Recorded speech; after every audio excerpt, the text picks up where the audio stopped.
Apesar de serem feitos há décadas, tanto no Brasil quanto no exterior, os exames de DNA para reconhecimento de paternidade ainda geram dúvidas e resistências por parte de algumas pessoas até hoje. Aqui no estúdio de Veja, recebemos para um bate-papo a geneticista Maiana Zatz, colunista de Veja.com, e os advogados Antônio Jorge Pereira e Gilberto Jabbour.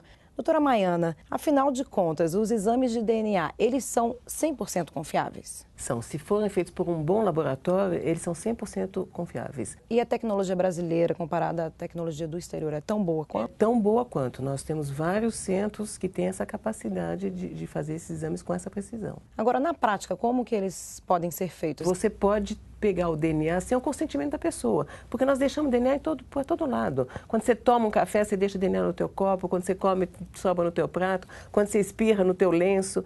Então, não é necessário você doar sangue ou material genético para que as pessoas tenham acesso ao teu DNA. A senhora tocou num ponto muito interessante. Recentemente, o Congresso Nacional aprovou um projeto de lei dizendo que mesmo que o homem se recuse a fornecer o material genético, ele seria apontado como pai. Isso, na verdade, consolida uma jurisprudência que a gente já conhece aqui, decisões reiteradas dos tribunais brasileiros. Doutor Antônio Jorge, o senhor concorda com essa jurisprudência? Então, nesse contexto, me parece que ela é correta. Agora, tem que se observar o que ele já chamava a atenção também.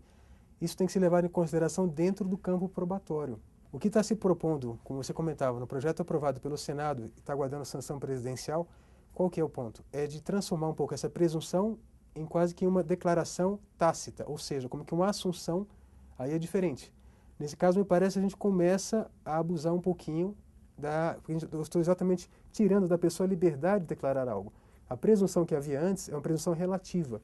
Com esse projeto, você começa a dar um passo além, vira uma presunção absoluta. A gente teve um exemplo recente, polêmico, doutor Gilberto, envolvendo o vice-presidente da República, José Alencar. O senhor concorda com a conduta dele de ter se recusado a fazer o exame? No campo jurídico, a gente já sabe que a recusa, como disse o professor Antônio Jorge, ela é uma presunção que deve ser analisada no contexto do processo, ou seja, examinando outras provas. E me parece que aí houve uma sentença que o condenou, portanto, a paternidade foi reconhecida.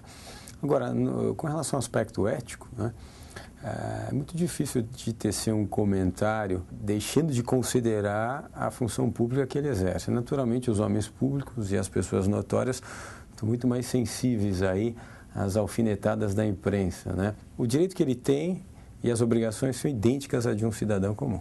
O teste de DNA, também as pesquisas com células tronco embrionárias, são exemplos de como a ciência cada vez mais faz parte da vida das pessoas.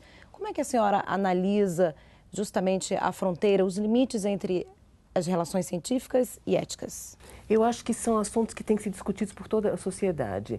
E o exemplo das células tronco embrionárias foi muito emblemático porque justamente porque a sociedade participou, nós conseguimos aprovar a lei e eu acho que nessas novas pesquisas com o genoma humano, nós vamos ter a mesma situação. Eu sou totalmente contra que se use as informações sobre o risco que a gente tem de doenças para seguro-saúde ou para nossos empregadores. Agora, quem me garante que eu vou numa entrevista para conseguir um emprego e me oferece um cafezinho e aí pego o meu DNA e descobre que eu tenho risco para algumas doenças que não interessam para aquela empresa. E eles vão me dizer, desculpa, o teu perfil não era aquilo que a gente queria, quando na realidade pegaram informações do meu genoma. O senhor queria finalizar com alguma observação, doutora? Hoje na Europa, alguns países têm um cartão que você leva nesse cartão todas as suas informações de saúde.